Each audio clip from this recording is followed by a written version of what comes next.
Hello, नमस्कार दोस्तों। आज हम फिर से बात करने वाले हैं एमआरएफ स्टॉक के बारे में और स्टॉक लगातार 4 दिन से गिरावट दिखाई दे रहा है और स्टॉक का मैंने ऑलरेडी सपोर्ट लेवल बता रखा है।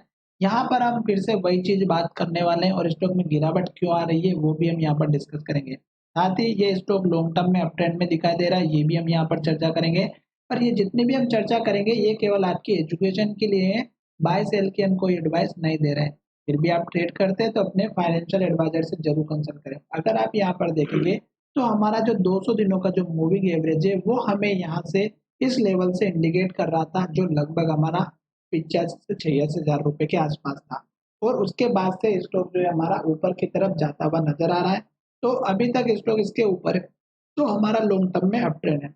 दूसरी बात, अगर आप यहाँ पर देखेंगे तो हमारे जितने भी पुराने लेवल्स हैं, जैसे कि यहाँ पर अगर आप देखेंगे तो जो फर्स्ट टाइम जब स्टॉक ने हाई बनाया था, जो हमारा बना था 1,06,775 का, इसी लेवल को स्टॉक ने बार बार टेस्ट किया और स्टॉक ने इस लेवल को जब ब्रेकआउट दिया तो एक बहुत बड़ा हाई बना। और यहाँ पर अगर आप देखेंगे तो स्टॉक ने लगातार ग्रीन कैंडल बनाई और यहाँ जाकर के स्टॉक ने हमारी रेड कैंडल बनाई और जब लो टूटा तो गिरावट आई। कहाँ तक आई अगर आप देखेंगे तो इस कैंडल के लो में अगर आप देखेंगे तो जो हमारा पुराना वाला हाई लेवल था उसके आसपास का था। अब स्टॉक ने ये जो हैमर कैंडल बनाई, अगर आप देखेंगे तो हैमर कैंडल हमारा होता है पॉजिटिव इंडिकेशन। जब हाई ब्रेकआउट होता है तो स्टॉक ऊपर की तरफ जाता है और स्टॉक ने लगातार अप ट्रेंड दिखाया और स्टॉक ने यहाँ जाकर के हाई बनाया और ये हाई 1,50,000 का था। और इसी दिन स्टॉक ने इन्वर्टेड हैमर कैंडल बनाई थी जो कि बहुत बड़ी थी।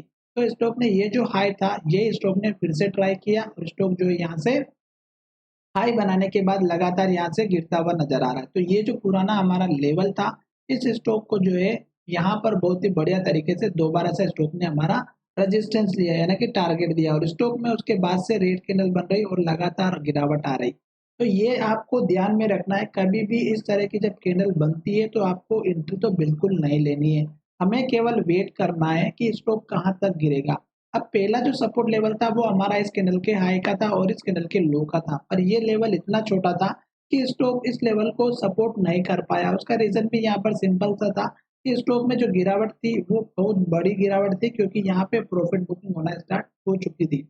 अब देखिएगा कि स्टॉक नीचे की तरफ आ रहा है, तो यहाँ पर ये जो जोन बना हुआ है, जो स्टॉक बार बार इस लेवल पर आकर के रुक रहा था ऊपर जाने के लिए, तो यहाँ पर एक अपना सपोर्ट लेवल बनता हुआ नजर आएगा। दूसरा सपोर्ट लेवल आपको यहाँ पर दिखाई देगा इस कैंडल के लो का, जो यहाँ पर आपको दिखाई दे रहा है 1,40,000 के आसपास का। तो ये आपका सपोर्ट का जोन बनता हुआ नजर आ सकता है, क्योंकि यही वो लेवल है जहां से स्टॉक रिवर्स होकर के ऊपर की तरफ गया था। और मेजर सपोर्ट लेवल अगर रखना है तो आपको इस कैंडल के लो का रखना है, क्योंकि स्टॉक अगर हमारे इस लेवल को तोड़ देता है तो गिरावट आना चाहिए। फिर स्टॉक में हमारा 200 दिनों का मूविंग एवरेज भी हमारा काम आता हुआ नजर आएगा। फिलहाल स्टॉक में घबराने की बात नहीं है। स्टॉक ने अभी ये जो हाई बनाया इसके बाद स्टॉक नीचे आ रहा है तो सपोर्ट लेगा जरूर और इस लो के ऊपर ही लो लेगा, सपोर्ट बनाएगा, तभी स्टॉक हमारा अप ट्रेंड को कंटिन्यू फॉलो करेगा। अदरवाइज स्टॉक अगर लगातार रेड कैंडल बनाते हुए नीचे आता है तो हमें केवल वेट करना चाहिए, जल्दबाजी बिल्कुल भी नहीं करनी चाहिए। और जब स्टॉक हमारा एक स्टेबल हो जाता है, सपोर्ट ले लेता है, तब आपको वॉल्यूम डिलीवरी और साथ ही नेक्स्ट ट्रेडिंग सेशन में मार्केट की डायरेक्शन को देखना है। तो वो चीज़ आपके लिए काम ज़रूर करेगी और आशा करता हूँ कि वीडियो आपको ज़रूर पसंद आया होगा। अगर वीडियो पसंद आया तो चैनल को ज़रूर सब्सक्राइब करिएगा।